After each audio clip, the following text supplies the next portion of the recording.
ভাই কে আমাকে দেখবে, কার জন্য আমি নতুন কাপড় পরব, কাকে আমি সিধা করে দেখাবো, কাকে আমি পাউডার মেখে দেখাবো, কাকে আমি সুন্দর করে মেকআপ করে দেখাবো, কে আমার নতুন কাপড়ের দিক দেখবে, কাকে আমি সিধা করে দেখাবো, কে আমাকে দেখবে, দেখার কোনো লোক নাই, দেখার মানুষ নাই। এজন্য ভাই আমার জীবন যেইভাবে কাটছে আমি ঠিকই আছি, এরকম ভাবে আমি চলছি। আমি মেকআপ করব, সুন্দর হয়ে সেজে থাকবো, আমি সিধা করে থাকবো, কে আমার সিধা দেখবে, সিধা দেখার মতো লোক নাই। যখন কথাটা বলা তখন সালমান রাদিয়াল্লাহু তাআলা বলছেন, কেমন কথা বলছো ভাবি, ভাইকে তুমি দেখাইবে, ভাই বাড়িতে আছে ভাইকে দেখাইবে। আমাদের জমানার মতন তো মা খালা নাই যে ওর পুরুষ 1000 টাকা দামের ওকে শাড়ি কিনে দিবে, আর ওই শাড়ি পুরুষের সামনেও পিনবে না, বইরাতে যাবে তখন ওই বিয়েকে দেখাতে যাবে শাড়ি। এরকম হয় না, হয় না? হ্যাঁ, ভাইয়ের বিয়ে লেগেছে, বিহানের বাড়ি ঘুরতে যাবে, রাতের বেলাতে পুরুষকে জিজ্ঞাসা করবে, হাজি আব্দুল্লাহর বাপ কাল যে বিহার বাড়ি বেড়াতে যাবো তো এখানটা কাপড় গালা ভালো না, কি পিন্ধে যাবো? ওই কাপড়খানটা যখন যাবে বিয়ের বাড়ি তখন পিন্ধে যাবে, আর ফের আসবে তখন খুলে ছেড়ে দেবে। আর পুরুষের সামনে ওই ছিঁড়ে তেনা গোবর লাগা কালি মখা এগুলোই পিন্ধে পিন্ধে থাকবে। পুরুষের বাড়িতে যখন থাকবে তখন ও ভালো সেন্টওয়ালা তেল মাখবে না, পুরুষের বাড়িতে থাকবে তখন সিঁচা করে থাকবে না, পুরুষের বাড়িতে থাকবে তখন সুন্দর করে মেকআপ করে থাকবে না। কুটুম বাড়ি যাবে তখন দেখবেন হায় রে সাজন, হে মায়েরা খেলারা, নিজের স্বামীর সামনে সাজতে হবে, যত সাজতে পারেন, যত সেন্টওয়ালা তেল মাখতে পারেন, এমন ভাবে আপনার স্বামীর সামনে আপনি থাকবেন না যাতে সব সময় আপনার স্বামী আপনার আগা পিছা করে, মনে হয় কাজ কামে মনে হয় ভুলে যায়, এরকমই সাজতে হবে। আর মা খালারা এখন এমন থাকছে না যে মনে করবে শালা ইয়ার বাড়িতে না থাকাই ভালো, বিদেশি থাকা ভালো, বাইরে থাকাই ভালো, চকি ঘুরাই ভালো, এরকমই থাকবে যে না। তো বলছেন হারে ভাই কাকে দেখাবো, আমার যে কেউ নাই দেখার। বলছে আমার ভাই আবু দারদা। বলছে ওর কথা তুই বলিস না, দিনের বেলাতে তো রোজা করি ফুরসত নেই, সারা জীবন রোজাই করছে ও। 1 মাস তো আল্লাহ রোজা ফরজ করেছে, আরো 11 মাসের মধ্যে রোজাই বাদ দেয় না, ও সব দিন রোজা চালিয়েছে। আর রাতের বেলাতে বলছে রাতের বেলাতে এসারে নামাজ পড়ে, তাহাজ্জুদের নামাজ কখন আসবে আমার বিছানে, রোজার হালাতে বিবির কাছে যেতে হবে, যেতে পারবে না। তো বলছে দিনে রোজা করে থাকছে তো আসে না, রাতের বেলাতে তাহাজ্জুদের নামাজ পড়ছে তো বিছানো আসে না, তো কাকে দেখাবো রে ভাই, কে দেখবে আমার শীতে? সুবহানাল্লাহ। সালমান রাদিয়াল্লাহু তাআলা যখন আর ভাবের মুখ থেকে শুনলেন তখন বলছে ঠিক আছে। একটুখানি পর ওর ভাই আবু দারদা বাড়িতে চলে এসেছেন। বাড়িতে আসার পর সালাম কালাম হলো, যে স্ত্রীকে বলছেন বিবি রে ভাই বাড়িতে এসেছে, তুমি ভাইকে খেতে দাও, ভাইয়ের জন্য নাস্তা রেডি করে দাও, খানা ভাইকে খেতে দিতে হবে, খানা রেডি করো। এবার খানা সামনে হাজির হয়ে গেল। এবারে সালমান রাদিয়াল্লাহু তাআলা আনহু আবু দারদা ভাইকে ডালছেন, ভাই রে আমি একাই খানা খাবো না, একাই আমি ছাতু খাবো না, একাই আমি মাংস খাবো না, একাই আমি ভাত রুটি কিছুই খাবো না, যতক্ষণ পর্যন্ত তুমি আমার সাথে খাইতে না বসবে। তুমি আইসো আমার সাথে খাইতে বসো, তাহলে খাবো না তো আমি খাবো না খো। এবার আবু দারদা রাদিয়াল্লাহু তাআলা বলছেন, ও সালমান ভাই তুমি খানা খাও, ভাই তুমি খানা খাও, তুমি নাস্তা করো, আমি খাবো না, আমি খাবো না। এবারে সালমান বলছেন কেন খাবে না? বলছেন সালমান ভাই আজকে আমি রোজার হালাতে আছি, আমি রোজার হালাতে আছি, রোজা করে আছি, আর রোজা করা মানুষ পানি পান করতে পাবে না, খানা খাইতে পাবে না, রোজা করা মানুষ কোনো জিনিস খাইতে পাবে না, এই জন্য ভাই তুমি খানা খাইয়ে লাও, আমি তোমার পাঞ্জরে বসে থাকছি, আজকে আমি খানা খাবো না, আমি রোজার হালাত আছে, তুমি খানা খাও। এইবারে যখন কথাটা শুনলেন সালমান রাদিয়াল্লাহু তাআলা আনহু নিজের ভাই আবু দারদাকে বলছেন, ও আল্লাহর বান্দা আবু দারদা শুন ভাই রে, আমি তোমার বাড়ি বেড়াতে এসেছি, কুটুম হয়ে তোমার বাড়িতে এসেছি বেড়াতে, তুমি আমার সামনে খানা দিয়েছো, যতক্ষণ পর্যন্ত তুমি আমার সাথে খানা না খাবে, যতক্ষণ পর্যন্ত তুমি আমার সাথে বসে খানা না খাবে, আমিও সালমান না খেয়ে থাকবো, তোমার বাড়িতে দানা খাবো না, তোমার বাড়িতে পানি পান করবো না। যদি তুমি আমাকে খেতে দিতে চাও, আমার সাথে তুমি বসে খানা খাও, তুমি আমার সাথে বসে পানি পান করো, আর যদি আমাকে খেতে না দিতে চাও তাইলে আমিও শুকিয়ে থাকলাম, মাগরিবের পর আমি খাবো, এখন তোমার বাড়িতে কোনো জিনিস আমি মুখে দেব না, আমিও খাবো না খো, আমিও শুকিয়ে থাকবো। যখন কথাটা বলা তখন আবু দারদা রাদিয়াল্লাহু তাআলা বলছেন যে ব্যাপার তো খারাপ হয়ে গেল, আমি তো রোজা করে আছি, আর ই আমাকে বলছে যে তুমি না খাইতে বসলে আমি খাবো না। অস্তে পস্তে কি করবে, রোজাটাকে ছেড়ে দিলে, নফল রোজা ছেড়ে দিলে। এবার খানা খেলেন, খানা খাওয়ার পর গল্প স্বল্প যা হইলো হইলো, মাগরিব হইলো, এশারের নামাজ হলো। এশারের নামাজের পর এবার আবু দারদা বলছেন ভাই সালমানকে ডেকে, ও ভাই সালমান, তোমার জন্য আমি এই রুমটাতে বিছান লাগিয়ে দিলাম, তোমার জন্য এই ঘরে বিছান লাগিয়ে দিলাম, তোমার জন্য এই বৈঠকে বিছান লাগিয়ে দিলাম, তুমি আরাম করো ভাই, তুমি আরাম করো, তুমি ঘুমিয়ে যাও। এবারে সালমান বলছেন ভাই আবু দারদা, আমি রুমের ভিতরে ঘরের ভিতরে আরাম করব, আমি ঘুমিয়ে যাব, আর তুমি কোথায় যাবে আমাকে ছেড়ে বলো তো। বলছে সালমান, আমি চললাম মসজিদের ভিতরে, আমি চললাম মসজিদের ভিতরে, তাহাজ্জুদের নামাজে আমি চললাম, আমি নফল নামাজ পড়বো, তাহাজ্জুদের নামাজ পড়বো, আমি মসজিদের ভিতরে চলে গেলাম। এবারে যখন কথাটা বলা, সালমান রাদিয়াল্লাহু তাআলা আনহু ভাইয়ের হাতখানাকে ধরে টানতে টানতে টানতে টানতে একটা জোর করে ধাক্কা দিয়ে যে ঘরে তার স্ত্রী আছে সেই ঘরের ভিতরে ভরে দিলেন। আর ভরে দেওয়ার পর বাহির থেকে সেই খিড়কি বা জানলা বা জোয়ার যা ছিল লাগিয়ে দিয়ে বন্ধ করে দিলেন, ঘরের ভিতরে ঠেলে ভরে দিলেন। আর ভরে দাও, বলছে তুমি আরাম করো, এখনো তাহাজ্জুদের নামাজের টাইম হয়নি, আমিও তাহাজ্জুদের নামাজ পড়বো, নফল পড়বো, তুমি এখন যাও বিবির পাশে তুমি ঘুমাও। এবার কি করবে বেচারি, তার মসজিদ যেতে পারলে না। আবু দারদা রাদিয়াল্লাহু তাআলা আনহু এবার বিবির কাছে আছেন, থাকে থাকে থাকে। এবার ধরেন যখন 2 ভাগ করে 3 ভাগ করে যখন 2 ভাগ রাত কেটে গেল, ঠিক 1টা 2টা রাত যখন হয়ে গেল, এবারে সালমান রাদিয়াল্লাহু তাআলা আনহু আবু দারদাকে ডাক দিয়ে বলছেন, ভাই আবু দারদা, এখন বিছান ছেড়ে দাও, এখন তুমি বিছান ছেড়ে দাও, এখন নামাজের টাইম হয়ে গেছে, এখন চলো আমরা 2 ভাই মসজিদে যাই নামাজ পড়বো। এবার আবু দারদা বলেন, আমি ওই টাইমে আমি গোসল করলাম, ফরজ গোসল করার পর এবার মসজিদের ভিতরে চলে গেলাম। মসজিদের ভিতরে যখন চলে গেলাম, আবু দারদা বলছেন সালমান আমাকে ওয়াজ শুরু করে দিলেন, নসিহত শুরু করে দিলেন। কি ওয়াজ শুরু করে দিলেন? সালমান বলছেন, ভাই আবু দারদা, তুমি আল্লাহর ইবাদত করো, আল্লাহর বান্দেগি করো, আল্লাহর তাসবিহ তাহলিল করো, আল্লাহর জিকির আজকার করো, মানা নাই, কিন্তু ভাই রে শোন, মেহমান যখন তোর বাড়িতে আসবে রে ভাই, মেহমানের সাথে মিষ্টি ভাবে 2টা কথা বলবে, বসে মেহমানের সাথে সময় দিবি, এটা হলো একটা ইবাদত। ও আবু দারদা ভাই শুনে নাও, তোমার বাড়িতে বাচ্চা আছে, বাচ্চারাকে আদর দিতে হবে, সময় দিতে হবে। তোমার বাড়িতে বিবি আছে, তোমার বিবির হকটা তোমাকে পুরা করতে হবে। আল্লাহ রাব্বুল আলামিন তোমাকে চোখ দান করেছেন, এই চোখের হক হলো তাকে আরাম দিতে হবে, রাতের বেলাতে ঘুমাইতে হবে। কিন্তু ভাই আবু দারদা, তুমি মেহমানের হককে মেরে, চোখের হককে মেরে, বাচ্চার হককে মেরে, বিবির হককে মেরে তুমি আল্লাহর হক আদায় করবে, এরকম ইবাদতে আল্লাহ তাবারক ওয়া তাআলা রাজি হবেন না, এরকম ইবাদত আল্লাহ তাবারক ওয়া তাআলার দরবারে কবুল হবে না।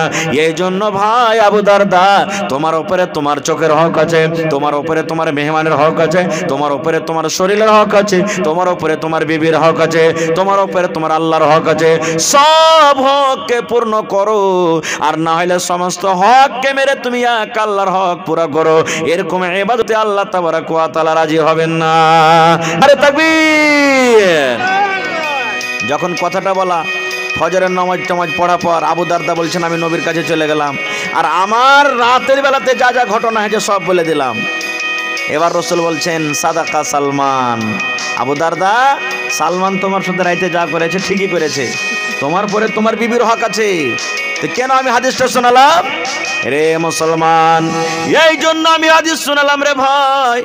আল্লাহর নবীর সাহাবীরা কেমন ছিলেন, যে ইবাদতে এত বেশি বেশি করে করতেন, বন্দেগী এত বেশি বেশি করে করতেন, আল্লাহর ইবাদত এত বেশি বেশি করে করতেন, যে আল্লাহ তাবারক ওয়া তাআলার নবী তাদেরকে মানা করতেন, নিষেধ করতেন যে এত ইবাদত তোমার চলবে না।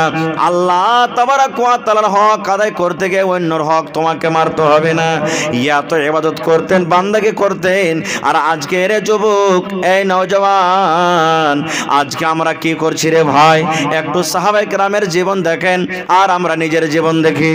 আল্লাহ রাসূল বলেছেন, উম্মত রে, লা তাজুলু কদম ইবনে আদম হাত্তা ইউসালা আন খামস। যেদিন কিয়ামত কায়েম হবে, আল্লাহ রাসূল বলেছেন, আদম সন্তানের মানে মানুষের এক কদম পা আগে বাড়বে না, এক কদম পিছে হটবে না, ডাহিন দিকেও যেতে পারবে না, বাম দিকেও পারবে না। আল্লাহ রাসূল বলেছেন, যতক্ষণ পর্যন্ত মানুষ 5টা সওয়ালের জবাব না দিতে পারবে, আল্লাহ মানুষকে কাঠ ঘোরাতে দাঁড় করাবেন।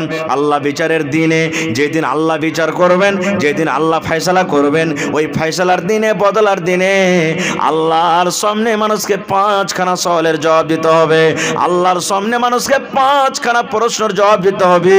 যতক্ষণ পর্যন্ত আল্লাহর সামনে মানুষ 5খানা সওয়ালের জবাব না দিতে পারবে, অতক্ষণ মানুষ এক কদম পর্যন্ত না আগে, না পিছে, না ডান দিকে, না বাম দিকে মানুষ হটতে পারবে, হটার কোনো চান্স হবে না।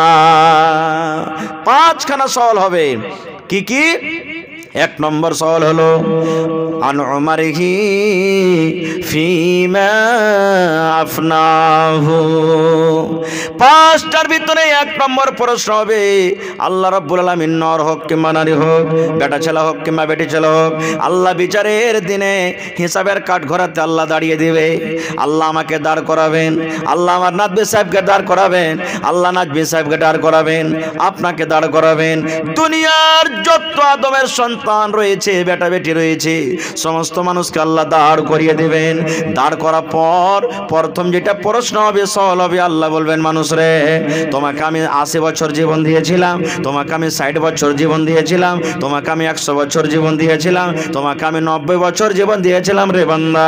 আন উমারিহি ফিমা আফনাহু। বান্দারে, তোমার এই জীবনটাকে তুমি কোন কাজে লাগিয়েছো রে বান্দা? তোমার এই জীবনটাকে কোন কাজে তুমি লাগিয়েছো?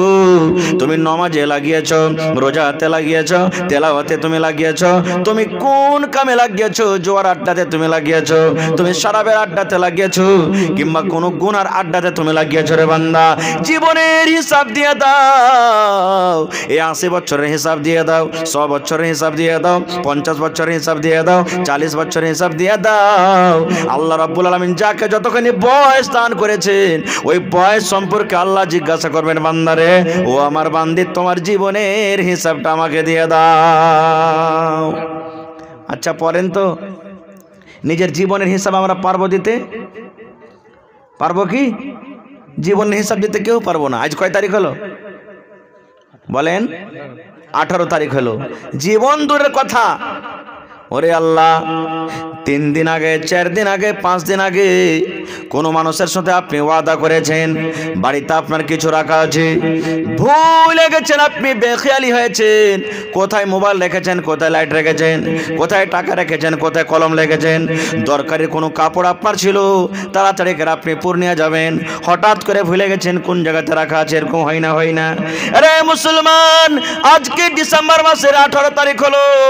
আপনি যদি আমাকে বলেন, আপনাকে যদি আমি বলি, ও আল্লাহর বান্দা বান্দিরা শুনো, যদি আপনি আমাকে বলেন, মাওলানা, এই 18 তারিখ হয়ে গেল, আজকে 1 তারিখ থেকে নিয়ে 18 পর্যন্ত কতটি ঝুট কথা বললেন, কতটি হারাম খেয়েছেন, কতটি মিথ্যা কথা বলেছেন, কতটি চুরি করেছেন, কতটি নামাজ ছেড়েছেন, কত তেলাওয়াত করেছেন, কত নেকির কাম করেছেন, কত গুনার কাম করেছেন, আমার মনে হয় আমরা 18 দিনকার হিসাব দিতে পারবো না।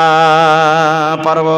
যদি 18 দিনকার হিসাব না দিতে পারে মুসলমান, তাহলে যেদিন আল্লাহ রাব্বুল আলামিন পুরা জীবনের ডাটা চাইবে, পুরা জীবনের আল্লাহ হিসাব করবে, সেই দিন বলেন আল্লাহর সামনে কেমন করে আমরা হিসাবটা দিব? জীবনের হিসাব কেমন করে দিব আমরা? সুবহানাল্লাহ। তো মানুষের জীবনটা হলো কি একটা নিয়ামত।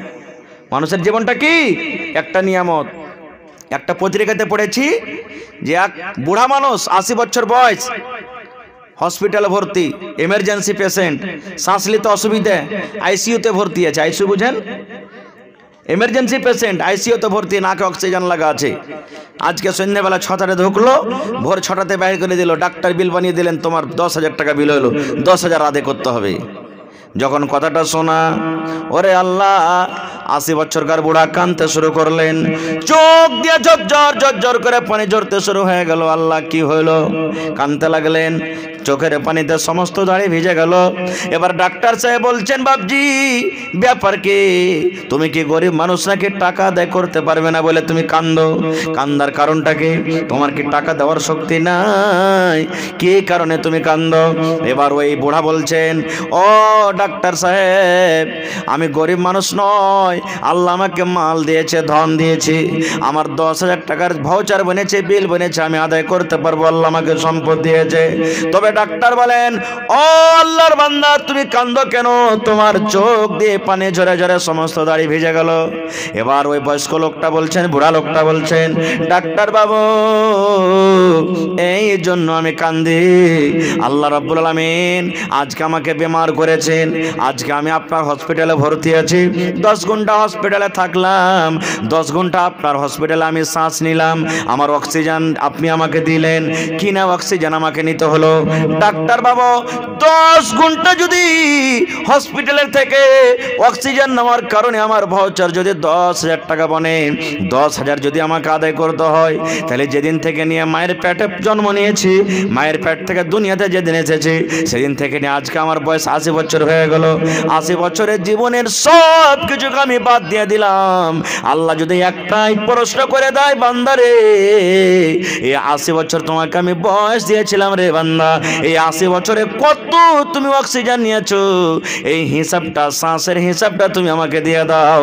ডাক্তার বাবু, 10,000 টাকার হিসাবে যদি আমার হিসাব আল্লাহ রাব্বুল আলামিন কিয়ামতের দিন ধরে, আমি কেমন করে ধরবো, কেমন করে পাস করব, কেমন করে হিসাব দিব? এই জন্য কিয়ামতের ভয়ের কারণে আমি কাঁদতে লাগলাম, কিয়ামতের ভয়ে আমি কাঁদলাম। কয়টা লোক কাঁদেছি? আল্লাহ কত সুন্দর হাত দিয়েছে, হাত ভালো কাজ করার জন্য।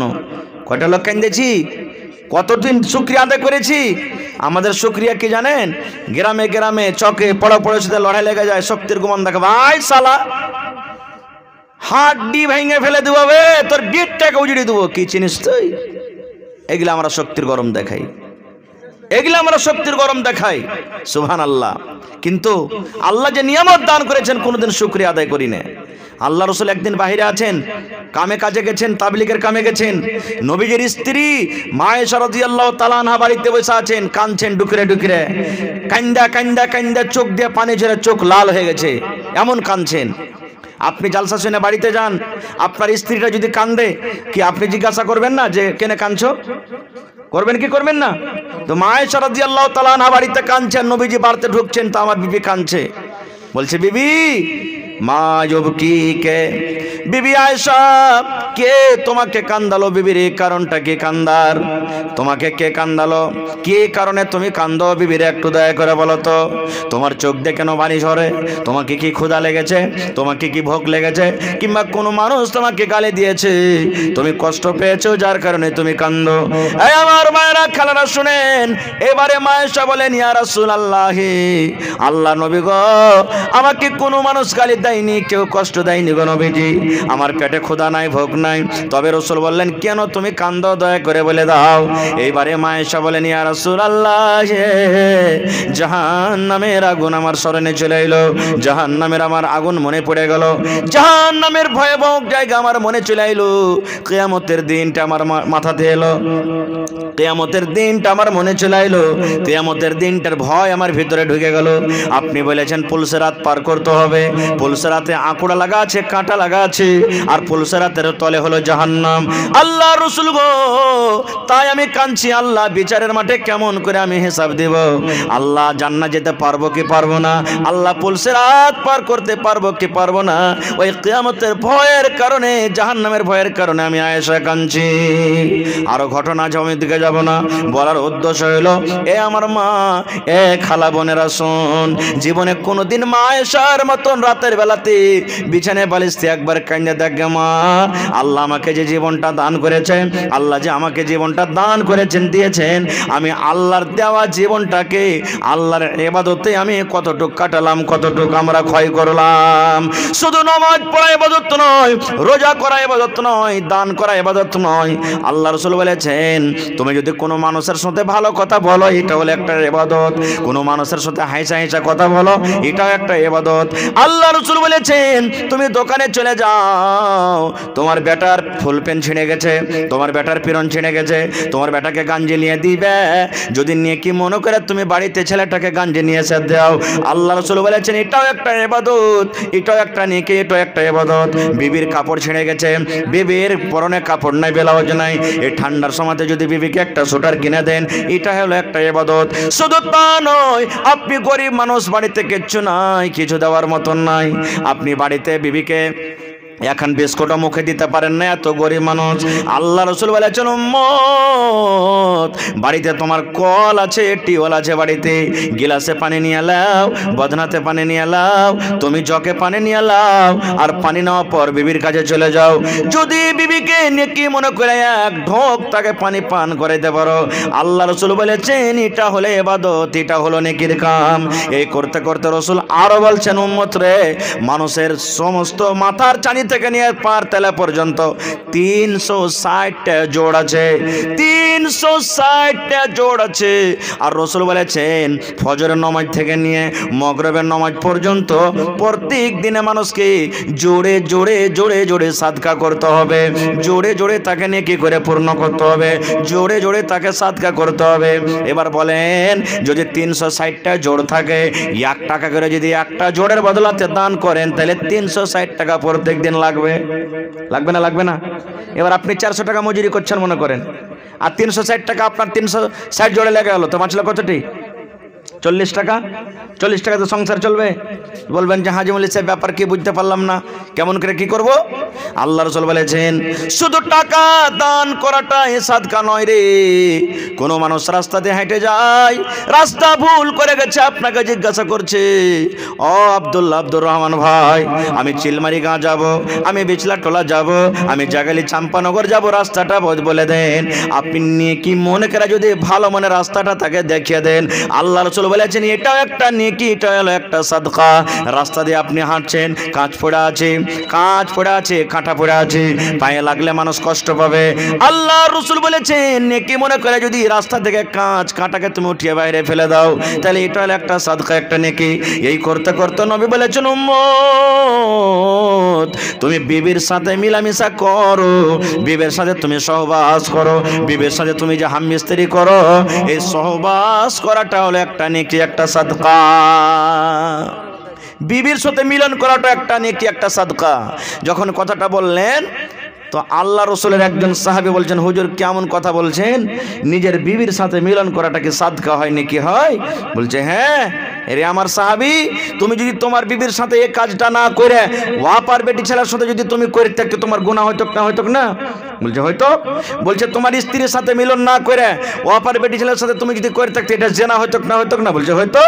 এবার রাসূল বললেন ও আমার সাহাবীরা শুনে নাও, ওয়াপার মেয়ে ছেলের সাথে করা যদি গুনাহ হয়, জেনা হয়, যদি গুনার কাজ হয় তাহলে নিজের স্ত্রীর সাথে মিলন করাটা কেন নেকি হবে না, কেন সাদকা হবে না? মুসলমান এই আমার যুবক ভাইয়েরা, তো আমি বলছিলাম আল্লাহ তাবারাক ওয়া তাআলা নিজের জীবনকাল সম্পর্কে আল্লাহ জিজ্ঞাসা করবেন বান্দারে তোমাকে আমি নিজের জীবনকাল তোমাকে আমি দিয়েছিলাম, এই নিজের জীবনকালের তুমি আল্লাহ রাব্বুল আলামিন বলবেন নিজের জীবনটার তুমি হিসাব দিয়ে দাও। তাহলে 5টার মধ্যে প্রথম হলো কি যে জীবন সম্পর্কে আল্লাহ জিজ্ঞাসা করবেন, এটা ফেল করে গেলাম, কেউ পারবো না হিসাব দিতে ভাই। যদি আল্লাহ হিসাব নিয়ে জান্নাতে দেয়, কোনো মাওলানা মুফতি মুহাদ্দিসের ক্ষমতা নেই যে হিসাব দিয়ে জান্নাত চলে যেতে পারবো। আল্লাহর দয়া না হয় হিসাব দিয়ে কেউ জান্নাত যেতে পারবে না। এক্ষুনি একটা হাদিস মোতালা করছিলাম মসজিদে বসে বসে, সুবহানাল্লাহ, কিয়ামতের দিনটার ব্যাপারে হাদিসটা আছে যে আল্লাহ রাসূল বলেছেন কিয়ামতের দিনটা এমন হবে, হিসাব এখন হয়নি, হিসাব শুরু হয়নি, শুধু কিয়ামতের দিনটা চলছে। এবার কত মানুষ তখন আরজু করবে আল্লাহ এই হিসাব কিতাবে বসার থেকে আল্লাহ তুমি জাহান্নামে দিয়ে দাও, ভালো হবে আমাদের জন্য। হিসাব কিতাবটা আল্লাহ কি আল্লাহ তুমি নিবে, আর সহ্য হয় না আল্লাহ। এই বিচারের মাঠ আল্লাহ এত ভয়ঙ্কর খাতারনাক দিন, এই বিচারের দিনটার আল্লাহ আর সহ্য করতে পারি না কষ্ট, আল্লাহ তুমি জাহান্নাম দিবে তো দিয়ে দাও। কিন্তু জানছে ও যে জাহান্নামটা কত খাতারনাক জায়গা, তবে বলছেন আল্লাহ তুমি জাহান্নাম দিয়ে দাও। এরকম কঠিন দিন হবে, এরকম কঠিন দিনে মানুষকে জীবনের হিসাব লাগবে। 2 নম্বরে আল্লাহ রাসূল বলেছেন ওয়া আন শাবাবিহি ফিমা আবলাহু। 2 নম্বর আল্লাহ রাব্বুল আলামিন বলেছেন, আল্লাহ রাসূল বলেছেন, বান্দারে আজকে কিয়ামতের দিন তুমি নিজের জীবনের হিসাব দিতে পারবে না, নিজের যৌবন কালের তুমি শুধু হিসাবটা দিয়ে দাও। এই 15 বছর থেকে নিয়ে 30 বছরকার মধ্যখানে তোমার যে জীবনটা আছে, এই জীবনটার তুমি হিসাবটা দিয়ে দাও। তুমি কোন জায়গাতে তুমি এই যৌবনকাল কাটিয়েছো, এই তোমার যৌবনকাল কোন জায়গাতে তোমার কেটে গেছে। এই আল্লাহর বান্দা তুমি শুধু এই যৌবনকালের তুমি হিসাবটা দিয়ে দাও। আজকে যুবকের দলেরাকে জিজ্ঞাসা করেন, এ ভাই নেকির কাজ করেন, একটাই মুখে কথা আসবে, আজি মৌলভী সাহেব এখনো ঢেরি বয়স আছে, ঢেরি সময় আছে। জি না, ঢেরি সময় নাই, মতের 1 মিনিট 1 সেকেন্ড গ্যারান্টি নাই। আল্লাহ অন্য হাদিসে বলেছেন ইগতানিম খামসান কাবলা খামসিন। ও দুনিয়ার মানুষ শুনে নাও, নবী বলেছেন 5টা জিনিস হারিয়ে যাওয়ার আগে, 5টা জিনিস চলে যাওয়ার আগে, 5টা জিনিসের তোমরা মূল্য দাও। 5টা জিনিস তোমার হাতে আছে, 5টা জিনিস হাত থেকে ছুটে যাওয়ার আগে, 5টা জিনিস তোমার বাড়ি থেকে চলে যাওয়ার আগে, 5টা জিনিস তোমার পকেট থেকে চলে যাওয়ার আগে, 5টা জিনিসের তুমি মূল্য দাও, 5টা জিনিসের তুমি মর্যাদা দাও। কি 5টা জিনিস? আল্লাহ রাসূল প্রথম বলেছেন শাবাবাকা ক্বাবলা হারামিক। উম্মত রে, জওয়ানি হারিয়ে যাওয়ার আগে, জওয়ানি কেটে যাওয়ার আগে, জওয়ানি চলে যাওয়ার আগে তুমি জওয়ানির তুমি ফায়দাটা নিয়ে নাও, জওয়ানির তুমি লাভটা নিয়ে নাও। কারণ তুমি যখন জওয়ান আছো, জওয়ানির পর একদিন তোমার বয়স হবে, তুমি 80, 70 বছর, 50 বছর, 40 বছর যখন তুমি হবে, এই জওয়ানি কাল তোমার দ্বিতীয়বার আসবে না, দ্বিতীয়বার তুমি পাবে না। এই জন্য তোমার বুড়াতি বয়স আসার আগে আগে আল্লাহ তোমাকে যৌবন কাল দান করেছেন, এই যৌবন কালের তুমি লাভটা নিয়ে নাও। আজকে আমরা যৌবন কালের আমরা ভ্যালু দিনে, যৌবন কাল আছে, আপনি বললেন যে আমি বুড়াতি কালে ইবাদত করব, আল্লাহর তাসবিহ তাহলিল করব। ভাই আমার, এমনই আল্লাহ বেমারি দিয়ে দিলে আপনি আর ইবাদত করতে পারলেন না, খুব আফসোস আসবে মনে। আল্লাহ জওয়ানি বয়সে আল্লাহ কত কি করেছি, ভাবলাম যে বুড়াতি কালে ইবাদত করব। আল্লাহ বুড়াতি কালে তো বেমার, না নমাজে যেতে পারছি, না রুকু যেতে পারছি, না বিছানা থেকে উঠতে পারছি, না সাজদা করতে পারছি, না রুকু করতে পারছি। জীবন শেষ হয়ে গেল, তখনও কিন্তু পস্তাবেন ভাই, তখনও পস্তাবেন। আর আরেকটা জিনিস জেনে লেখেন যে বুড়াতি কালের ইবাদত থেকে জওয়ানি কালের ইবাদতের দাম আল্লাহর কাছে বেশি। তাহলে যারা বুড়া মানুষ আছেন রেগে যান না, কারণ আল্লাহ তাবারাক ওয়া তাআলা আপনারাকে এই নিয়ামতটা একদিন দান করেছিলেন। যারা বয়স্ক মানুষ আছেন দেখেন, রুকুতে যেতে কত কষ্ট, রুকু থেকে উঠতে কত কষ্ট, নামাজ পড়তে কত কষ্ট, খালি খুঁকছে, কত কষ্ট হয়েছে। আর এই জন্য রাসূল বলেছেন যে জওয়ানি কালের ইবাদত আল্লাহর কাছে বেশি প্রিয়। নামাজ পড়তে খাড়া হয়েছেন, দিমাগে নাই আপনার কয় রাকাত পড়নো না পড়নো, নামাজ পড়তে খাড়িয়েছেন, দোয়া আপনার ভুল হয়ে গেল, গোল হয়ে গেল দোয়া, আপনার দিমাগটা স্থির নেই। এই জন্য আল্লাহ তাবারাক ওয়া তাআলার দরবারে যৌবন কালের বেশি দাম। আর এই যৌবন কালের আল্লাহ রাব্বুল আলামিন কিয়ামতের দিন পরীক্ষা নেবেন, হিসাব করবেন। কিন্তু সুবহানাল্লাহ, হায়রে হতভাগা মুসলমান, হায়রে আফসোসের কথা, যেই নওজওয়ান, যেই যুবককে দিনের দিকে আসা চাই, আজকে সেই নওজওয়ান দিন থেকে অনেক দূরে চলে গেছি, আমরা অনেক দূরে চলে গেছি। আজ গ্রামে মোটামুটি ধরেন, গ্রামের উত্তর মাথা থেকে নিয়ে দক্ষিণ মাথা পর্যন্ত আমার মনে হয় 15 বছর থেকে নিয়ে 30 বছরকার মধ্যে মধ্যে যে লোকগুলা কমসে কম যদি কপি কলম নিয়ে গুনতি করা যায় তো 500টা কম হবে, 500টার কম হবে না, হবে না, হবে না? হ্যাঁ, কম করে 500টা হবে। কপি কলম নিয়ে যদি আপনি বসেন 15 বছর থেকে নিয়ে 25-30 বছরকার মধ্যখানের 500টা মানুষ কম করে হবে। কই নওজওয়ান, কোথায় গেছেন আপনি, কোথায় চলে গেলেন? হায়রে আল্লাহ, আজকে মসজিদ ভেঙে যায়, আমরা কত আফসোস করি, হ্যাঁ অমুক লোকে অমুক জায়গাতে মসজিদ ভেঙে দিলে। আজকে মাদ্রাসা শেষ হয়ে যায়, হ্যাঁ আমাদের পরে জুলুম অত্যাচার করছে, অমুক জায়গাতে মাদ্রাসা বন্ধ হয়ে গেল। মুসলমান, আমি আপনি যদি মসজিদ আবাদ না করি তো কে করবে আবাদ? আল্লাহ নবীর জামানাতে আজকে মসজিদে ঝুল লেগে আছে কোনাতে দেখেন কত, আমরা সাফ করতে যাই না। আজকে মসজিদে খানটা সব পারতে হবে, সাফ করতে যাই না। আজকে মসজিদে পেশাবখানাটা সাফ করতে হবে, আমরা যাই না। কেন? ছোট কাম মনে করি। ভাই মুসলমান, আল্লাহ নবীর জামানাতে বুখারী শরীফের হাদিস, এক কালো ধরনের মেয়ে লোক মসজিদের খিদমত করত। কালো মেয়ে লোক মসজিদ সাফ করা, মসজিদে ঝেড় দেওয়া, সব বিছা, সমস্ত কাজ করত। এবার হঠাৎ করে নবীজি একদিন দেখছেন ভোরবেলাতে